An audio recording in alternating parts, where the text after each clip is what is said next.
হঠাৎ খবর পেলাম যে এখানে নাকি কিছু বোম পাওয়া গেছে। ছেলেপিলে আমায় ফোন করলো, সেই ফোনের মধ্যে এসে দেখলাম এখানে কিছু বোম পাওয়া গেছে। সেটা প্রশাসনের তরফ থেকে প্রশাসনরা এসছেন, তারা উদ্ধার করছেন বোমটা।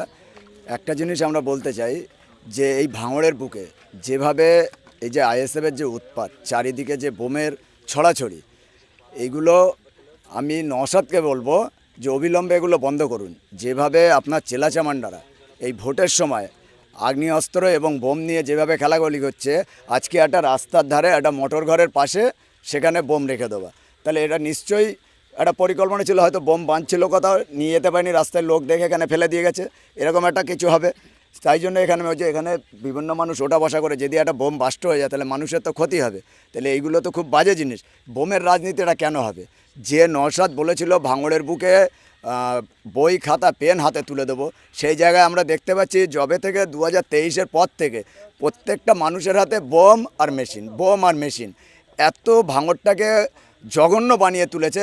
আজকে আমরা ভাঙড়বাসী হিসেবে আমাদের লজ্জা লাগে যে আমরা ভাঙড়ে বাস করি, বলতে লজ্জা লাগে। কেন টিভির পর্দায়, ফেসবুকের এতে যখনই যাওয়া হয় দেখা যায় উত্তপ্ত ভাঙড়। এই উত্তপ্ত ভাঙড় শুনে শুনে আমাদের জন্য ঘৃণা বোধ এসে গেছে যে আমরা ভাঙড়বাসী।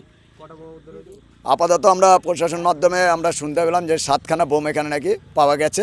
আরও আশেপাশে ঘুরলে আরও বোম পাওয়া যাবে। এরকম এই এলাকায় মাঝেরহাট থেকে শুরু করে ছেলেগুয়ালিয়ায় বিভিন্ন জায়গায় বোমে ছড়াছড়ি।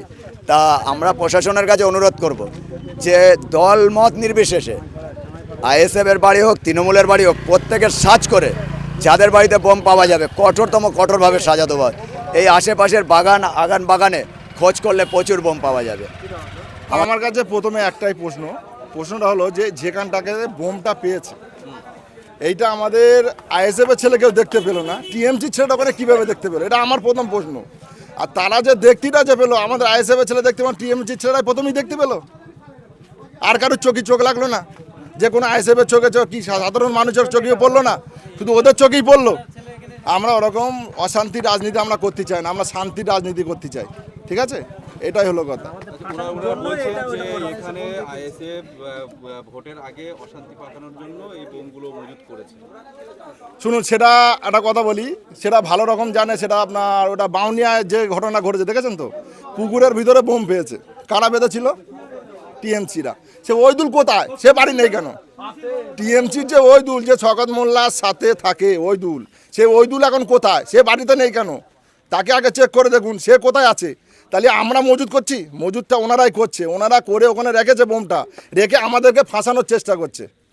ঠিক আছে, ওরা মজুদ করে রেখেছে। ওরা বাঁধছিল আজ কতদিন আগে, আমরা খবর পেয়েছিলাম, কিন্তু আমরা ফলো রেখেছিলাম, কিন্তু আমরা ধরতে পারিনি। ধরতে পারলে সেই দিনই বুঝতে পারতো। আমরা তো সেদিনকে ধরতে পারিনি, আমাদের গাঁটে ছিল। আর 4 দিন ধরে গাঁটে রেখেছিলাম, শুধু আজকের দিনটায় গাঁটটা ছেড়েছি। আমরা আজকেরই গাঁটটা ছেড়েছি বলে আজকেরই মালটা ওখানে এনে রেখেছে, রেখে আমাদের আইএসএফের নামে দোষটা দিচ্ছে। এটাই হলো ব্যাপার।